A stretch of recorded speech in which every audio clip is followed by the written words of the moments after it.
Dark web की सच्ची कहानी। कराची की एक सर्द रात थी।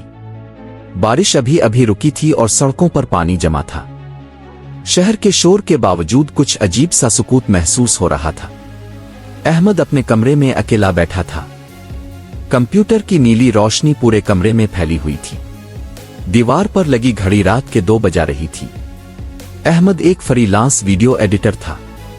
रात भर जागना इसकी आदत थी, लेकिन इस रात वो काम नहीं कर रहा था। वो इंटरनेट पर एक ऐसी चीज ढूंढ रहा था जिसके बारे में इसने सिर्फ अफवाहें सुनी थीं।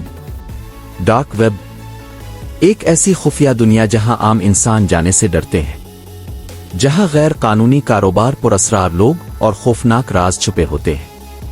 अहमद ने कई यूट्यूब वीडियोस देखी थीं जिनमें लोग डार्क वेब के अजीब किस्से सुनाते थे।